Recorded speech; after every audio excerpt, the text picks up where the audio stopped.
So the challenge Mosaic is one of the really interesting brain-centric models of pedagogy that I've come across. A lot of different models are out there, and they're pretty good. I mean, you've got the scientific method, and you've got other methods that kind of work, but this one completely connects with how the brain works, and that's why I like it. And so I'll just briefly go through the cycle and tell you what the pieces are and why they're important.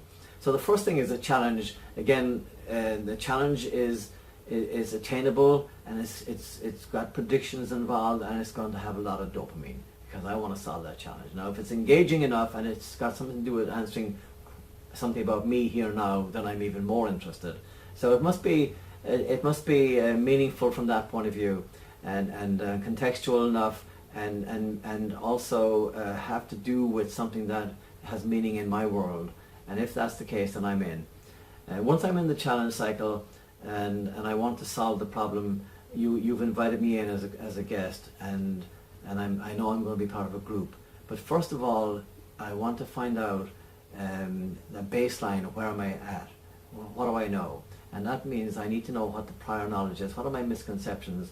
And I'm not going to share these with everybody because I don't want to look stupid, but I do want to put them out on the table.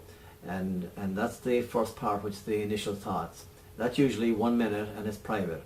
Nobody gets to see that because I don't want to be stratified and labeled by somebody who's going to assess how good I am at this point, because I don't even know, very much, and I just want to get engaged, lean in, and be part of the herd. And so then the second part is the multiple perspectives, and that's where people who already are experts in this field are coming with their solutions to the challenge. Now, we know in a complex world that there is no one solution usually to all these challenges, and that it's good to get different viewpoints. And so multiple perspectives are important from that area. Different voices. The critical piece, of course, is that you have them short. Again, we're using chunking because we're sticking to Miller's law. 3, 4 plus minus 4 plus or minus 1 or 2. I can't even say Miller's law anymore.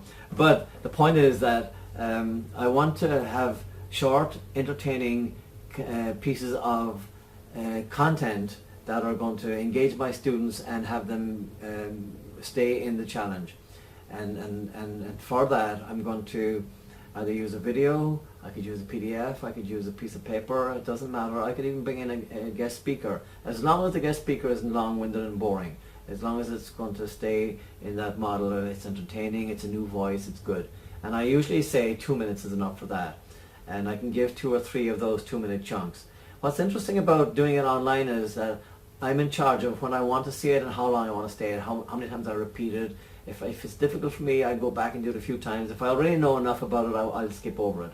So I'm in charge. Agency is important. I want to be in charge of my own learning because that gives me a little bit of dopamine as well. I don't want to be the person that's always being told what to do. And so that's independence and agency and dopamine all connected up.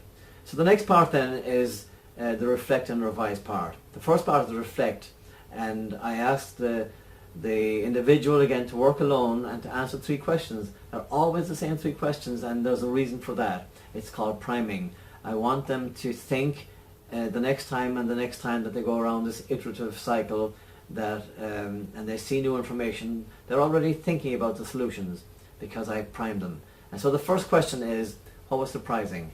That's easy. It's always easy to say, oh, I was surprised by that. But what's interesting about that, the subculture of surprise has to do with, you know what, everybody is surprised, and you don't have to be out there in the prairie limping alone and there's lions everywhere. You're in the herd. Everybody's surprised, and you can be surprised about anything. There's no rules. At the same time, there's an opportunity for my voice. I can contribute, and just contributing a surprise is as good as contributing the answer. And as long as I start to contribute, it's good. So I'm articulating my thinking, I'm making my thinking visible, and when I do that, then I have got something to talk about when I get into the next part, which is reflection, and I have to be in a small group discussion. That small group discussion can happen online or in place, it doesn't matter. Online is easy because I can share it up there for my cohorts if I already have a cohort set up.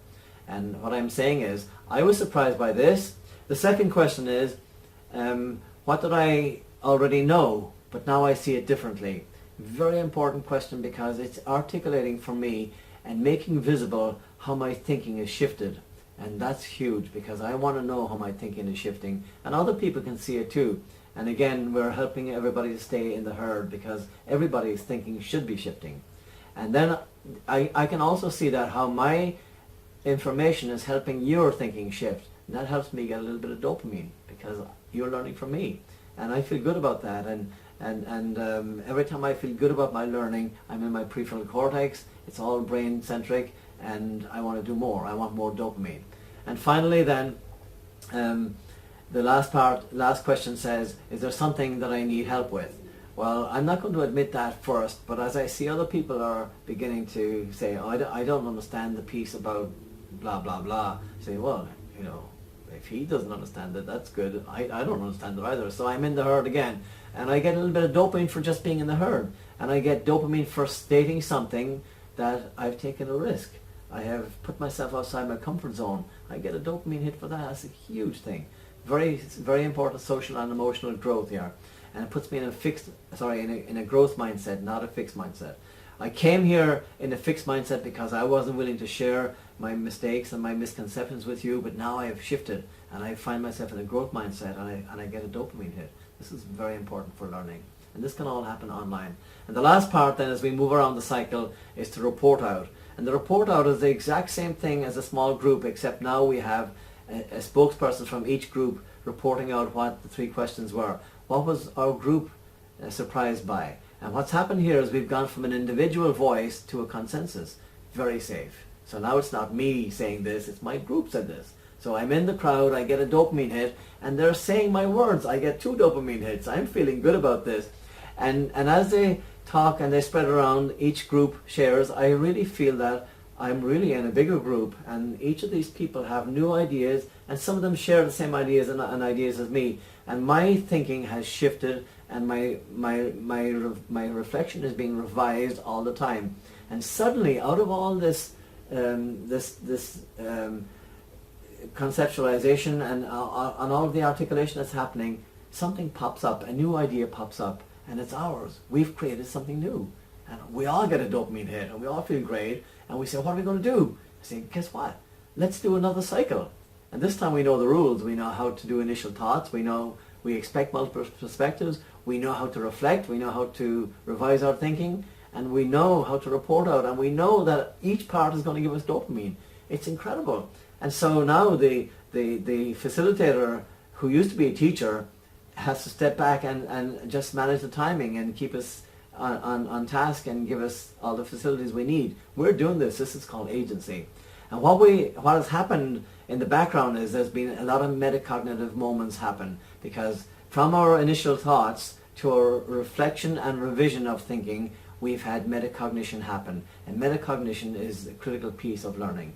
So when I'm thinking about my own thinking, and I understand how that happens, and I see the shift happen in my thinking, which is conceptual change, which is another definition of learning, all of that is so connected. And each time it happens, I get more dopamine, and I want more. And so that's what the cycle does for us.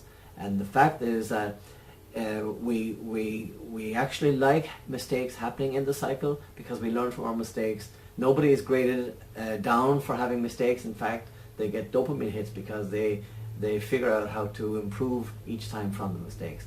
It's a very brain-centric cycle. It works every time, and it engages not only learners and teachers, but it also engages people who are watching, because they want to be in the cycle.